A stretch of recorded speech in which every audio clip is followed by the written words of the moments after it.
أهلا معاكم سارة، والنهاردة هشارك معاكم حلا بارد بدون فرن. ممكن نسميه كمان تارت كده سهل وسريع بدون عجين، وحشو الكريمة رائعة جدا بطعم التشيز كيك. يلا نبدأ على طول ونشوف وصفة النهاردة. أول حاجة هنبدأ نعملها وهي القاعدة بتاعتنا. هنستخدم فيه أي نوع بسكوت يكون متوفر عندكم أو انتوا بتحبوه بتحبوا طعمه، وهنضيف معاه كمان زبدة. وزي ما قلت لكم قبل كده في وصفات التشيز كيك ازاي تتحكموا في كمية الزبدة. اول نقطة معانا مهمة جدا ان نوع البسكوت بيفرق معانا جدا. لو هو في الخليط بتاعه مستخدمين نسبة دهون كمية كبيرة، فبالتالي مش هتحتاجوا كمية دهون زيادة، وده هتعرفوه طبعا من المكونات المكتوبة على العلبة. فهنبدأ ان احنا نطحن البسكوت بتاعنا ويبقى ناعم معانا. بعد كده هنبدأ نخلط معاه الزبدة، وانا بفضل اعمل الحركة دي في الكبة عشان بيسهل عليا ان انا اعمل التريك اللي انا قلت لكم عليها قبل كده. بضيف معلقة او معلقتين من المية المغلية وانا بضرب الزبدة مع البسكوت. هيخلي البسكوت الزبدة اللي جواه تسيح ويبدأ ان هو يديني الرمل المندي. انا معرفش كمية الزبدة قد ايه. اول ما اوصل للشكل ان يبقى عندي البسكوت كده زي الرمل المندي اللي انا امسكه يتجمع معايا قطعة واحدة، فهو ده كده القوام المظبوط. وهبدأ ان انا احطه تحت في القالب بتاعي وابدأ ان انا اضغط عليه وهدخله في الفريزر عشان يجمد، او ممكن ايد الفرن كده 10 دقايق، ايدي الشواية عشان يتحمص كمان وياخد لون. بس لو دخلته تحت الشواية او ادت عليه الفرن لازم اسيبه لحد ما يكون بريد تماما وبقى بدرجة حرارة المطبخ قبل ما اضيف عليه الطبقة التانية. وعشان نعمل الطبقة التانية هنحتاج فيها جبنة، واي نوع جبنة تكون بتفضلوه. ومحتاجين زبادي. هستخدم علبتين من الزبادي، معلقة كبيرة من الجيلاتين مدوباها في معلقتين كبار من المية المغلية، ربع كوباية من السكر وممكن نشيله. معظم الوقت انا بشيله خالص وما بضيفوش عشان يكون الطعم في الاخر خالص متوازن، ما يكونش فيه كمية سكر كتير.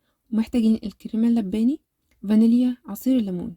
هنبدأ نجيب طبق كبير او بولة، هضيف فيه نص كوباية من كريمة الخفق، وبالمضرب الكهربائي هبدأ ان انا اضرب فيها.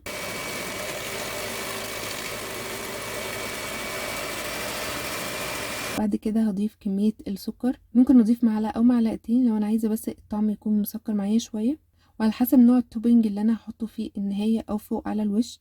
فده هيحدد معايا لو هو كان مسكر قوي، فمش محتاجة ان انا اضيف اي نوع سكر هنا عشان تكون الطعم في النهاية متوازن.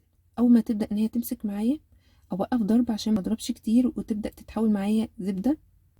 هضيف هنا الجبنة، وهضيف عصير الليمون، الفانيليا، علبة الزبادي. انا هنا ما استخدمتش العلبتين، حبيت الطعم بس كده ان انا ادوقه الاول. لو لقيت ان انا محتاجة يكون صور اكتر وهرجع اضرب تاني، فانا هضيف العلبة التانية. اما لو مش حابة الطعم يكون صور فحباه يكون بس بسيط كده، فانا هضيفت علبة واحدة.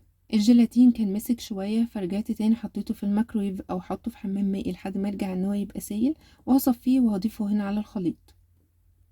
وضفت هنا يعني تقريبا ربع كوباية من اللبن المبخر. ومش لازم طبعا لبن مبخر، لبن عادي، بس ده كان متوفر عندي فانا ضفته هنا عشان عايزة بس القوام بتاع الكريمة يكون اخف شوية.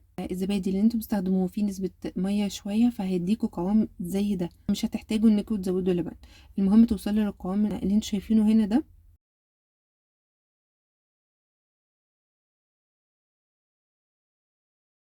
هضيف كمية من الكريمة على طبقة البسكوت اللي عملناها.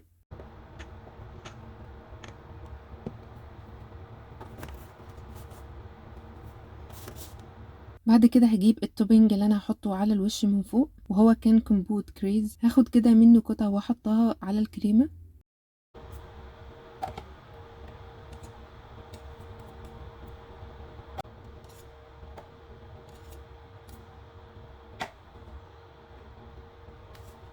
وهبدأ ان انا اعمل فيها شكل كده، او ان انا احاول ان انا امزجها شوية بس مع الكريمة. هجيب قطعة من الكريز نفسها واحطها في النص.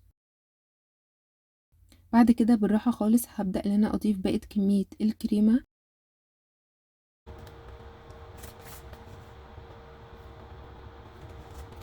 وبنفس الطريقة اللي انا عملتها تحت الشكل الرخامي ده او الزجزاج هضيف برضو حبة على الوش وابدأ اعمل فيها الشكل ده. هدخلها التلاجة مش اقل من 4 5 6 ساعات كمان، والافضل ان احنا نسيبها قبلها بيوم عشان نقدر ان احنا نطلعها من القارب تبقى ماسكة نفسها. وده شكل الوصفة بعد ما طلعتها من التلاجة وقعدت يوم كامل، وقطعتها كمان ماسكة نفسها بالشكل ده. يا رب تكون عجبك وصفة النهاردة. نتقابل ان شاء الله في فيديوهات وصفات تانية مختلفة، والسلام عليكم.